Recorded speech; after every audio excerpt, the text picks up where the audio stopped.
Be okay, big dreams of Hollywood, skylines and private planes, bright lights and brighter days. And one day I'd be okay. Oh yeah, big dreams of Hollywood.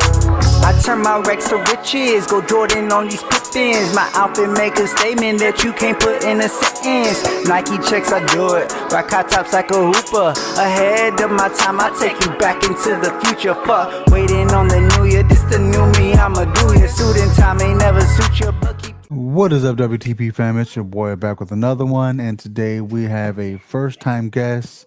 We have Mr. Dante Alfredo here, out of Texas. Not sure the exact location. I forgot to ask that question, but we have him here. It is his first time on a podcast. Really excited for him to be on here with us to discuss his career so far at an early age in wrestling. So I'm gonna let him take it away real quick. Introduce yourself, sir.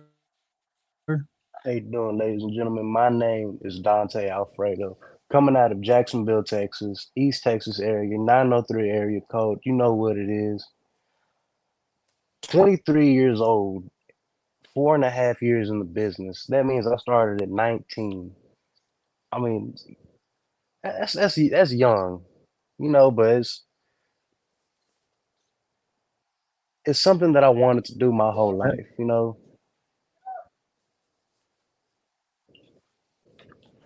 Yeah. You're only 23. Yes, sir. Man, man, that is very young. I knew you were young, but I didn't know you were 23 years young. Man, uh, so you've been wrestling for how long already? 4.5 years. I started in 2021, September of 2021. Oh wow, so 2021. So you've been doing this for about 4 years already. Yes, sir. And when did you start training? If you don't mind me I asking. started training back in 2019. 2019, man. Oh, shoot. I don't remember what I was doing in 2019. I just remember everything was locked down and this and that. And we were all barely And I, getting by from boredom. well, I mean, I'd gotten kicked out of school at that time, so Oh, man. yeah, I got kicked out of school, and I graduated early due to a program that we had though. So I got a diploma, all that. But after that, I remember my friend telling me he was he was at a boxing class in Tyler, Texas, and he told me that they were doing lucha libre on the side there, like they would do lucha libre class every now and again. And I was like, all right, I keep that in mind. And a couple months passed by. I graduated. I got a job, and then I figured, why not, go for it? Why not try it? So I went out there to Tyler, and I met El Jefe. Okay. At Hefe. Okay, okay. Um, what was the name of the school that you trained at, if you don't mind me asking that Bravo's part? boxing gym. Oh, so you learned in a boxing ring or was it an actual It wrestling ring? it wasn't even a boxing ring. It was like an elevated platform with some, what do you like, the puzzle pads and some carpet on top. Oh man, so So you it was like a essentially, it was rig. just, yeah, you just It learning was the a rig. basics. Oh man, I've But heard stories. Obviously, we heard from like a lot of times already.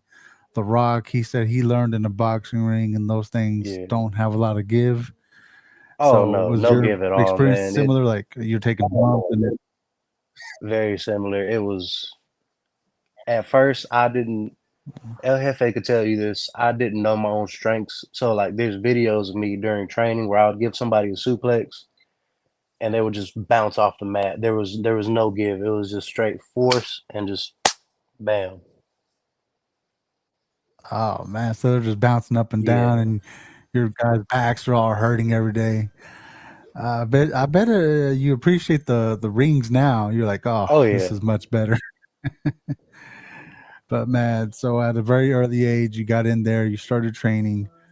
Um, I guess the big question is, what got you into wrestling? Like, who got you into it? What inspired you to become a wrestler? man. Everybody in the family watched wrestling at some point, so like there was always cousins or something that watched it, and being the little cousin wanting to be with the cool big kids. I was like, oh, all right, let me sit down and watch this with y'all. And then I'd watch it at home, and then so on and so forth. The ball just kept rolling, and then there was people in my childhood who inspired me to do this. The likes of Eddie Guerrero, Batista, Rey Mysterio. Those are my top three right there. Man, you can't go wrong with no with Latino Oh heat yeah, there. I mean, he inspired a whole bunch of guys to get in there. I mean, he's a little guy, like a lot of us are, and he had a lot of charisma, a lot of talent. yeah, a lot of fire. Unfortunately, he got taken away at a very early age for us. And when we got Rey Mysterio still doing it, he started very young as well. And he's what barely going to be 50, and he's still going strong, man. Yeah, So obviously Batista, a big guy, he started later on in his life. So yeah, around like that's what's crazy. 30s, right? Like he was in his 30s, so a lot of people don't realize that part. Like he learned at a later age and Yeah, became what he is now. And you being from Texas, I'm sure you have a lot of inspiration from other Texas wrestlers. Like how far back absolutely. did you watch wrestling? Like how far is your knowledge of wrestling on that part? As a kid, it was just mainly WWE, TNA, and AAA. Those are what I would get on cable, and I'd be able to watch those. But then as I got older, I had access to the internet, so I could watch older tapes and stuff. So I saw a lot of old brawlers like Terry Funk and Bruiser Brody. Oh man, that's a good answer right there, Bruiser Brody. Oh man, I've seen a lot of his older matches, obviously as well. Terry Funk, more of the hardcore style, but I saw a lot of his old stuff too. Him and Mick Foley, those are guys I like Mick to watch Foley, as that's well. another big one, man. That's one of my biggest inspirations. Mick, I don't know. It Him and Eddie Guerrero, they have to be. I can't put one above the other on my favorites because they're Yeah. just Like, so they're so different.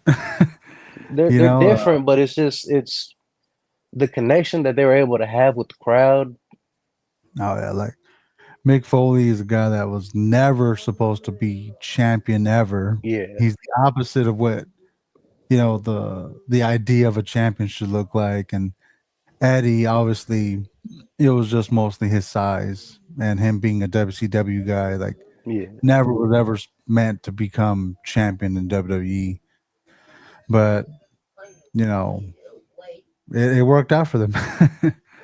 Both former champions, Hall of Famers, and like your style of wrestling. Like, is that something that you took pieces from a lot of other characters and you just pieced your own version of everything yeah. together? Just at first, I wanted to do a more high speed, high flying style, but I realized for my size, I can, but I'd rather not. Less is more, as I've been told. So I'm more focused on just putting my opponent down on the ground as soon as possible. I have an array of moves such as the Black Hole Slam from Abyss. I got the Vader Bomb, Power Bomb. As long as it keeps you down on the ground, I'm gonna use it. So no one can see your full size in the camera. How big are you? Like how tall are you? I'm about 5'10".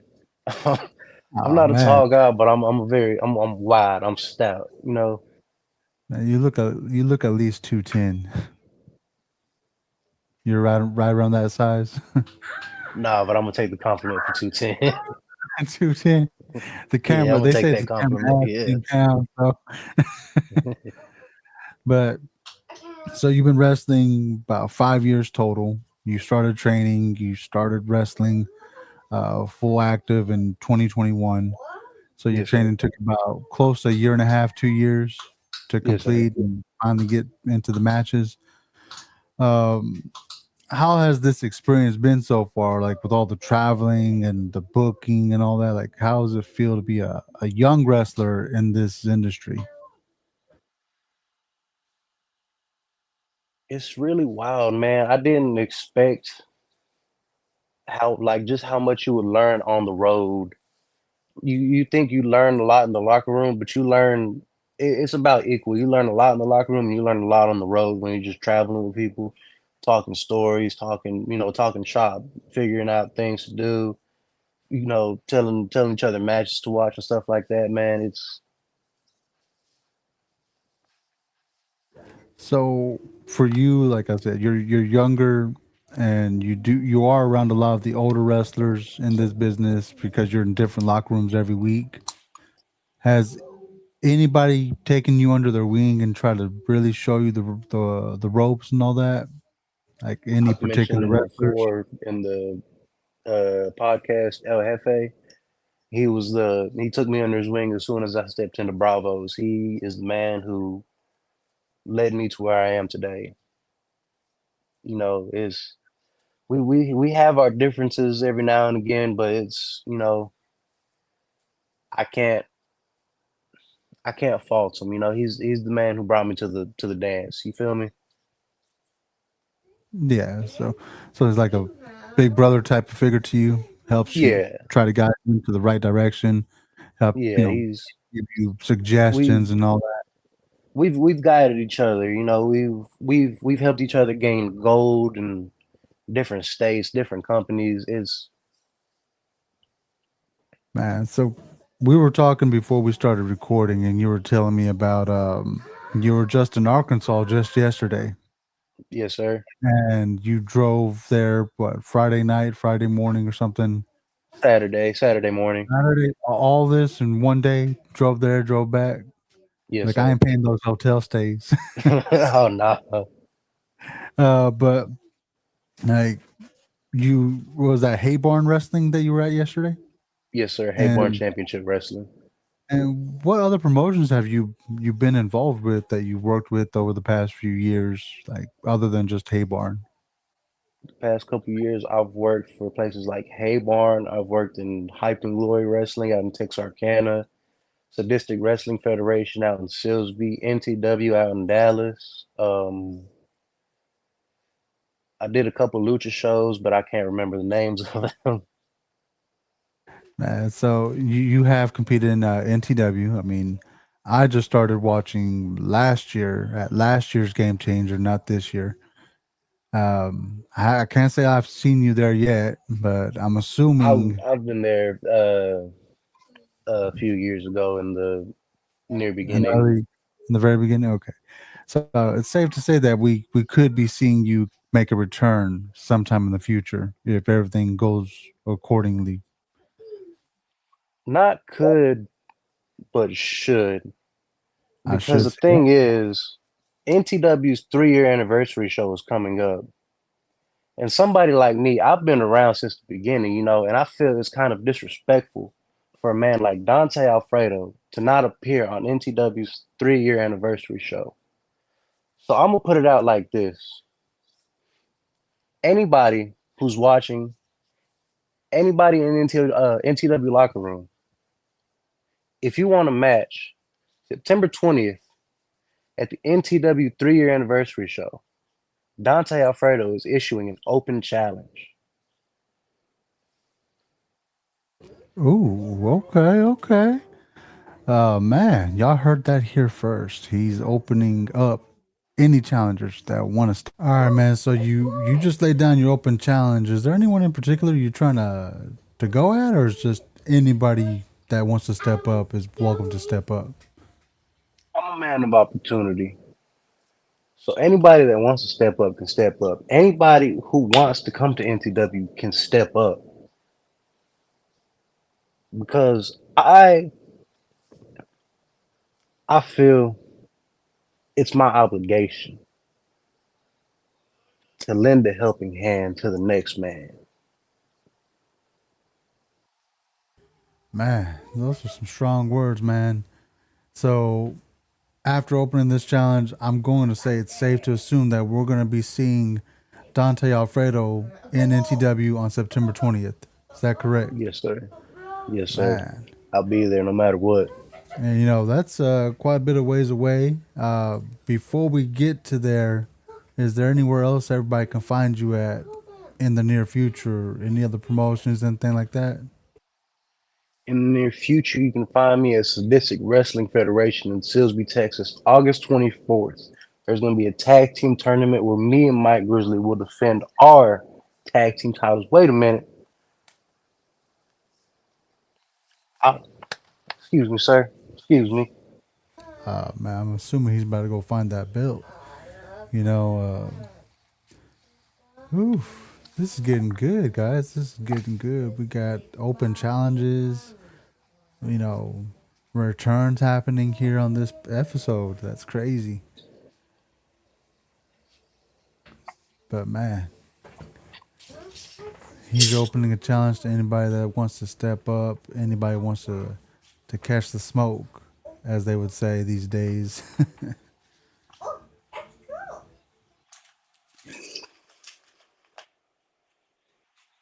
Well, damn. Can't find the I think belt I right got now. jacked. He's probably left it in his bag. He just got back from out of town. But I'm assuming you were going to go find that belt to show it. I was Show going to go everybody. find my belt to show everybody how beautiful it was, but at the moment right now, I think somebody might have Mispackaged it. I think Put it in the wrong suitcase. But you just said they'll see you in Salisbury, Texas. Home of see me in Mark Silsbee, Henry. Maybe Texas. we'll Yes, see Mark. sir. Maybe we'll see Mark Henry there. Who knows? But other than that next event that's coming up for you, can anybody find you on social media anywhere? You can find me on social media at fatboy_Alfredo, FATBOIALFREDO. And you can find me on Facebook, Dante Alfredo. All right. So I will be tagging all that in the bottom right there in the description, guys, so you can go catch them. And is that the best way to hit you up for bookings if you are open up for bookings? Yes, sir. Facebook, Dante Alfredo. That's the best way you hit me up. All right. Sounds good, man. Well, I do want to appreciate you and thank you for joining us today, giving us a moment of your time. Yes, sir. Hope to see you next month in NTW. See what you do next in other promotions. But again, thank you, and as always, everybody stay blessed and have a one. Peace. So. Think you have what it takes to become a pro wrestler? Dream of hearing the crowd chant your name? Well, welcome to APW Training Ground, the official training school for advanced pro wrestling. Here you'll learn it all, from the fundamentals like rolls, bumps, and running the ropes to advanced techniques, showmanships, and in-ring psychology. We don't just train wrestlers, we build future superstars. Whether you're chasing the spotlight or chasing greatness, it starts here. Join now. Email trainwithapw@gmail.com to start your journey today.